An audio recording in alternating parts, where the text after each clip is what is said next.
Support for this program is provided in part by Guido's Fresh Marketplace.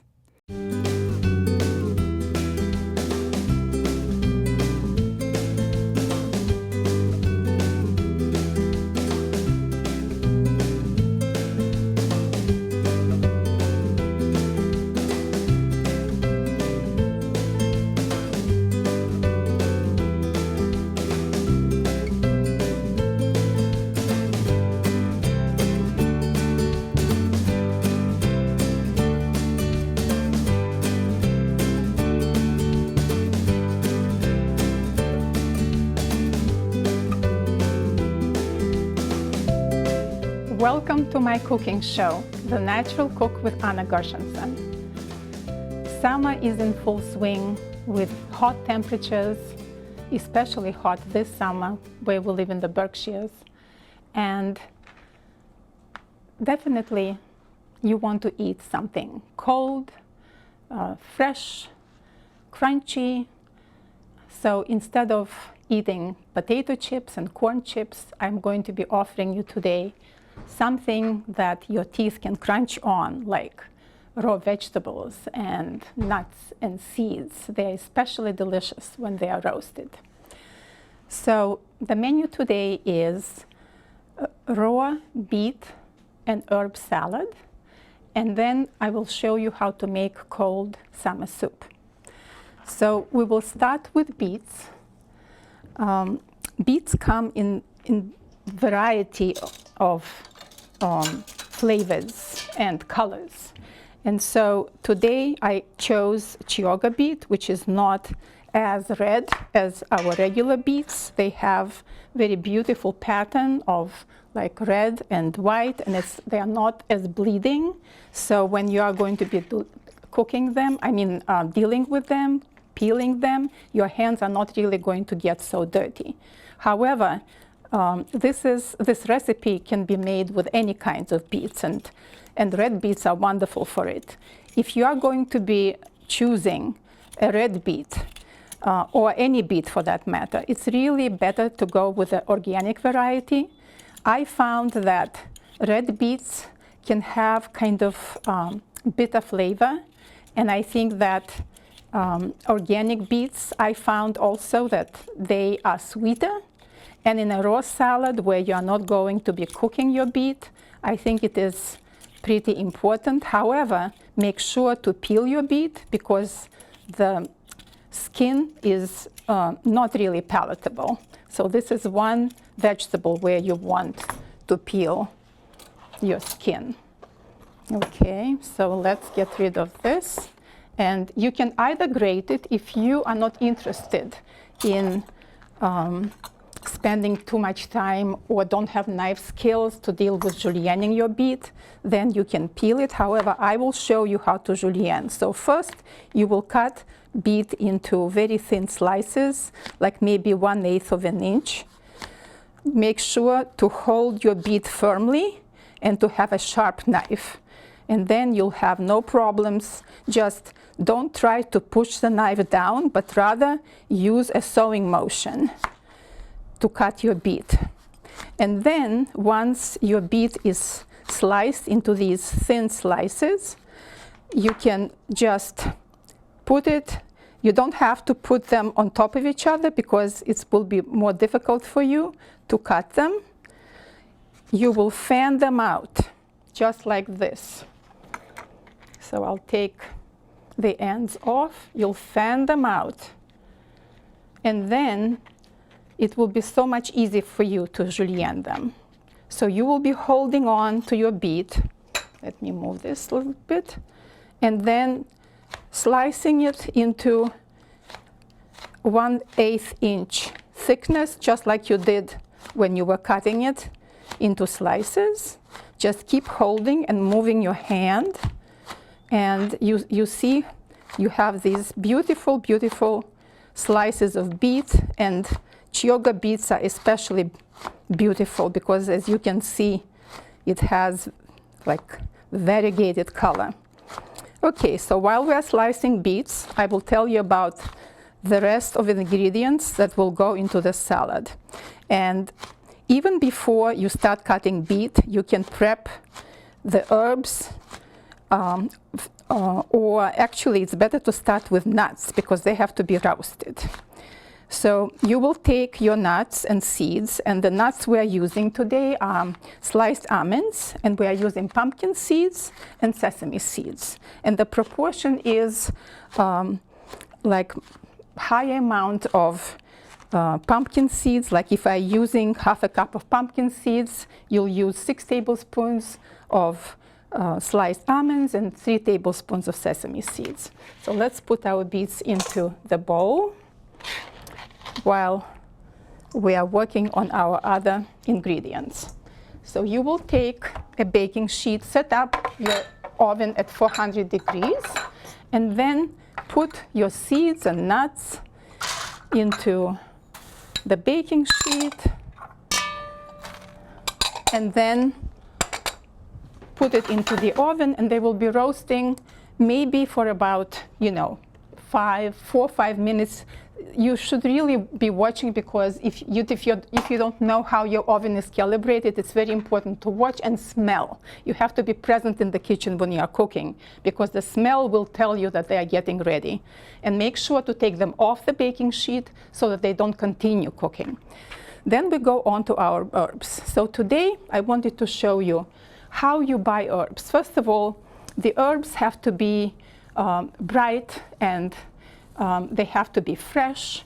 So when you bring it from the supermarket, you have a bowl of water, because that's the best way to get rid of all the impurities, some soil, whatever insects might be hiding there. So you will put your herbs into the bowl of water, and then you have some paper towel, and you have a baggie that you purchased it in. So what you do is you just shake it, and then you take salad spinner. Salad spinner is your big friend, because you don't want any liquid to be in your herbs and greens when you are mixing salad, because they will dilute the flavors of your dressing. So make sure that it's dry, and then you take your herb, you take some paper towel, wrap it, and as you see, I didn't even separate when I was washing the herbs and drying them. Didn't separate them and didn't take the elastic off. But now, please do, because it promotes spoilage. So you don't want to keep your herbs with elastic. Then you will wrap it, you will put it into your baggie and into the refrigerator. And then whenever you need it, you don't have to worry about washing it. It's really that easy. Okay, so now herbs. We have herbs in this salad instead of greens. And this salad is fantastic because besides, like spending a little time on cutting the beets and separating the herbs from their stems, and toasting your nuts and seeds, all you have to do is just throw them together, and it's absolutely delicious and very, very nutritious. So herbs are very special for your health because they offer protective polyphenols. They are plant compounds with very potent antioxidant and anti-inflammatory properties, and they should be included into your diet as much as possible. You can buy herbs at the farmer's market. Like they sell herbs, for example, at the beginning, especially at the beginning of the season, but also down the season, you can plant them and you can keep them on your windowsill, or you can buy them at farmer's market or in the supermarket. Okay, so with this salad, we are using basil, we are using dill, we are using parsley, as well as cilantro. If you do not like cilantro, I understand that there are people who have taste buds to whom cilantro might be offensive. So you can increase the quantity of other herbs. And here I'm using also some of the stems because they are full of flavor. And so what you will do, let me put the beets here because I want to start the dressing here before we add anything else. So for the dressing, it's very simple. You just grate lemon zest. As you know, I am a big fan of zests of different citrus fruit because they offer wonderful aroma. They add incredible flavor to anything that you are making. We are going to be using the zest in our cold soup as well. And they also have these oils, and the flavor is totally different than what you get from lemon juice. So now we will also use lemon juice. Well, I'll have some ready, so I will just pour it in. Okay, we will add some red chili flakes, and please add it according to your taste. If you like spicier food more, less spicy, and of course salt and black pepper. So now that it's ready, all you need to do is just toss everything together and your salad is ready. Isn't it simple? So, and then we'll be tasting, of course. Tasting is a big part of your preparation. So our beets go in. So basil, and let me just chop it a little bit. You can put whole leaves, but I think that it's better to chop it a little bit so that you can have like more of these little bites instead of just your basil and expiring quickly after you started eating it. Then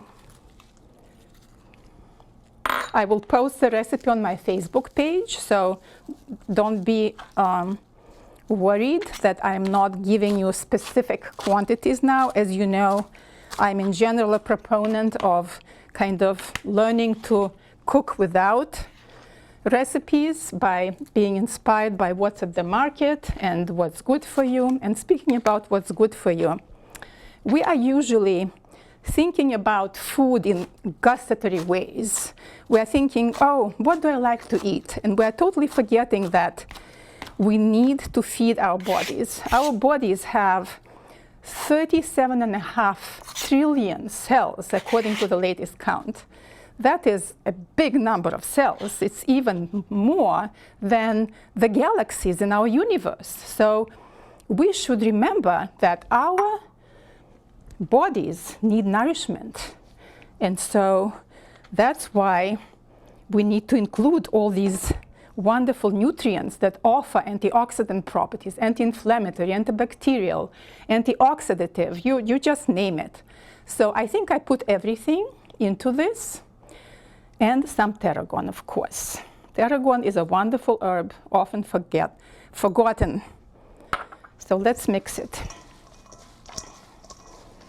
Okay, we'll mix it, see how beautiful it is. And now, of course, our toasted seeds and nuts.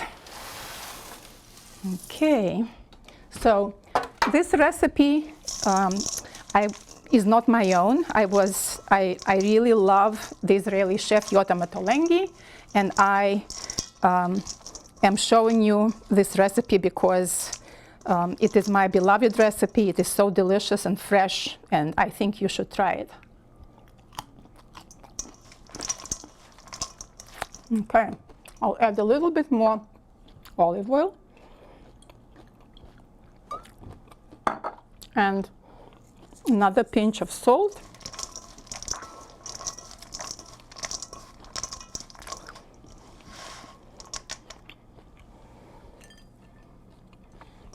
And it's ready to be served.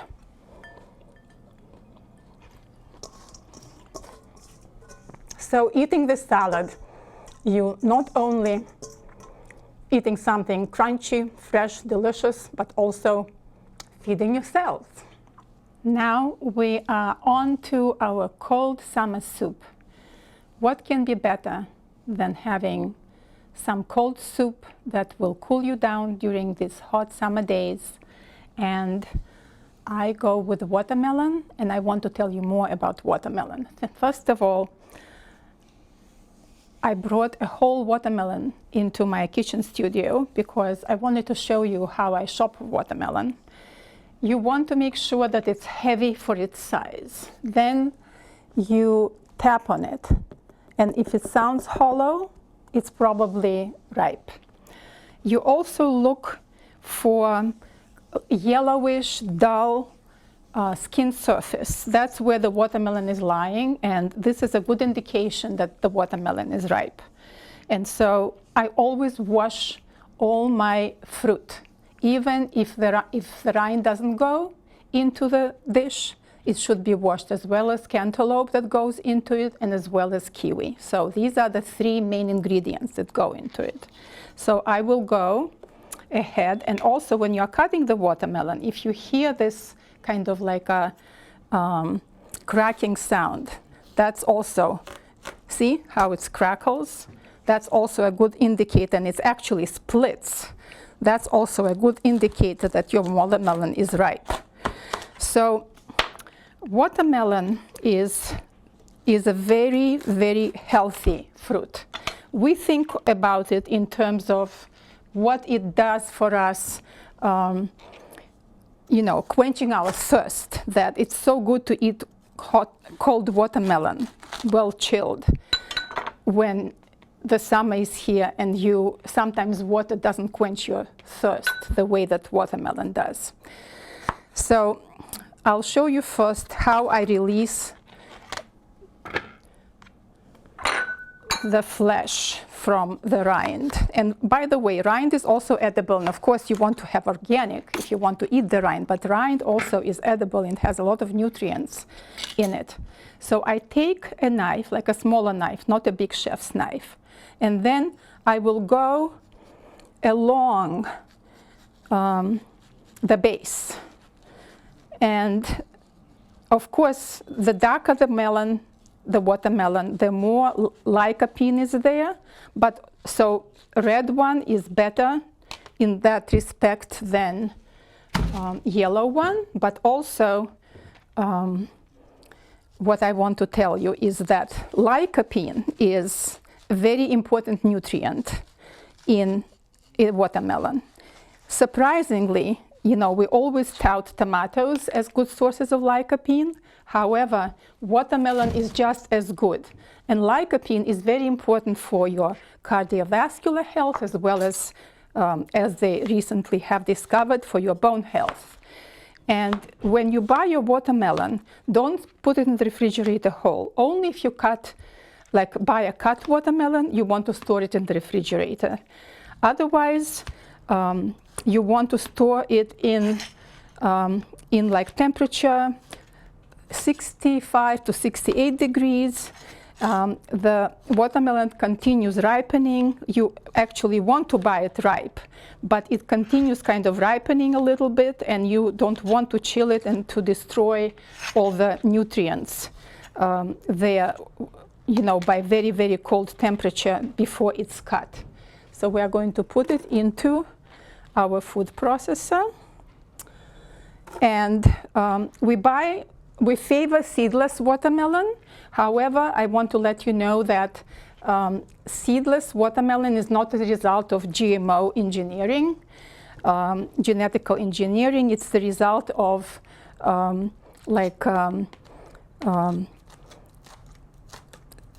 looking for a different kind of specimen,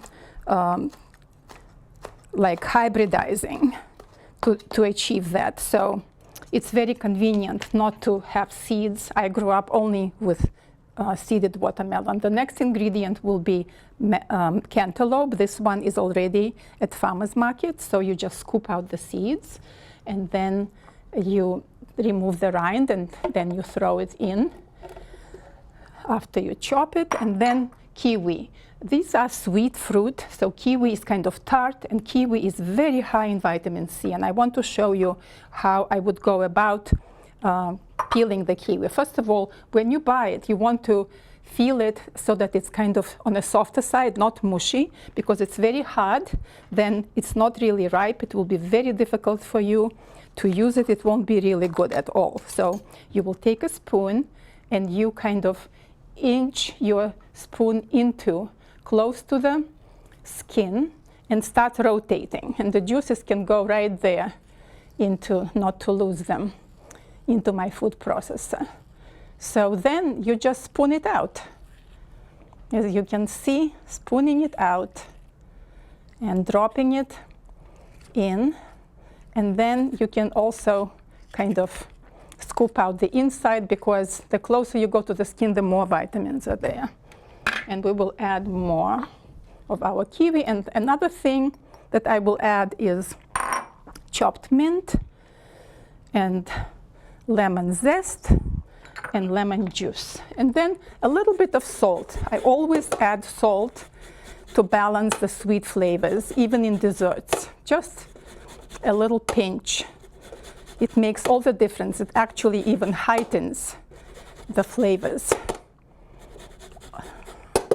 even in sweet desserts. Okay, and some lemon juice. All right.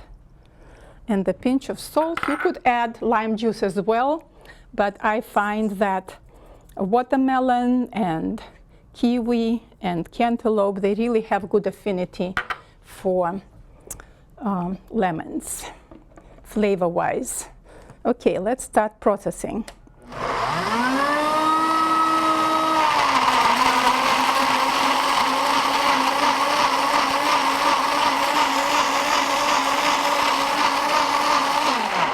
Okay, it looks like it's all pureed. Of course, it's great to make it in advance and to have it chilled. And then it can sit in your refrigerator and you can have it as a snack, or you can serve it as a cold soup. And what I wanted to tell you about watermelon is that lycopene content in watermelon does not decrease with storage. So it's safe to, prepare chunks in the refrigerator and then have it sitting there, and nutrients are still there. So let me taste. It's very nice and refreshing soup. It definitely will benefit from sitting in the refrigerator. So I cannot do it now and produce a chilled soup, but you can do it at home. And the way that you would serve it is you can pour it into a goblet and then stir in some yogurt or coconut milk. So if you're a vegan, you definitely can use coconut milk to stir it in. Otherwise, the yogurt that I would go for is yogurt that is non-homogenized. So you see there is like cream on top, and that cream has valuable fat, because grass-fed, which this yogurt is, grass-fed cows produce omega-3s in their fat, and that's why it's good for us to eat grass-fed butter and grass-fed milk, and as well as grass-fed dairy, like yogurt. So I would just mix it in, or you can just, take some of that fat and eat it if you like it. It's very, very delicious. So I would just pour some of the yogurt in and swirl it in. Or you can have it without any addition at all. It's also very good. Or you can take coconut milk. That is also very good for you. Coconut fat has medium chain fatty acids that get absorbed right away. They don't really stay on your thighs, get absorbed into your body through liver. And so you can do this, just stir it in, and then you can decide which one you like better. So you'll stir it in a little bit, okay? And then you can take and do like additional yummy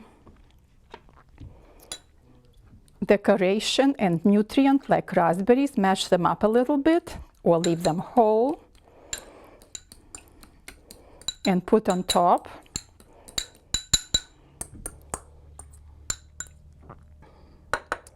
As well as some mint.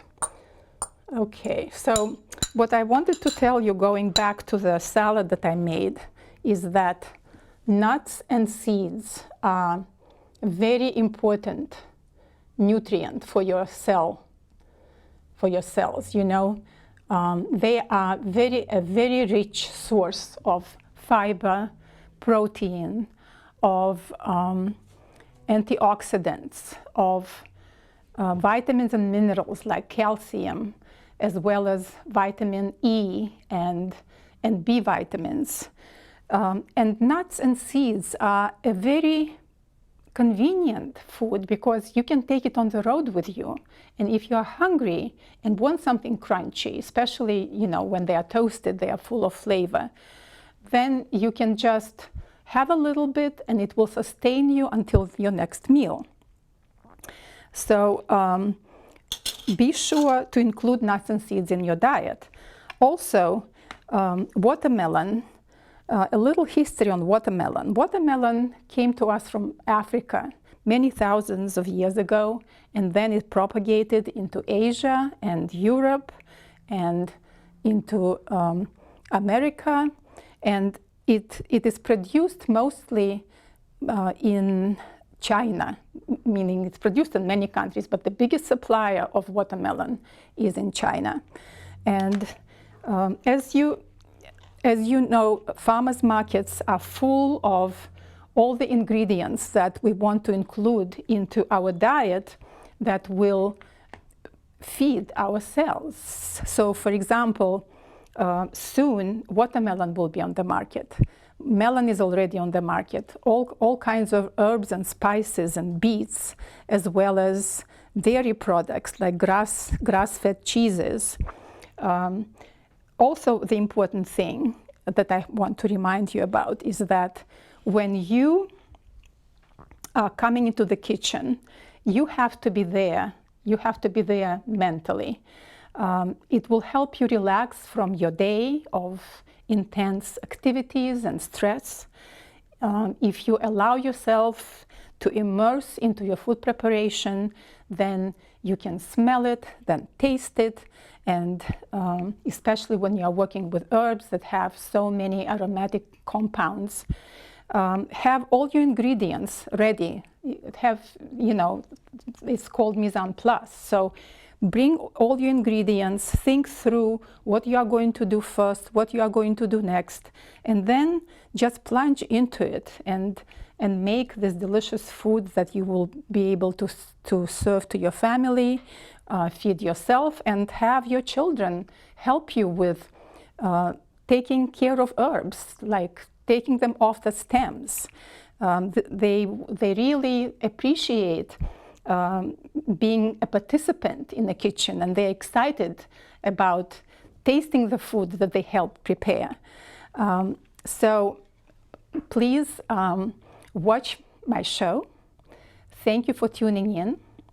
You can always find links to my previous episodes on my Facebook page, The Natural Cook with Anna Gershenson, and I will post recipes to these dishes there as well. Bye-bye.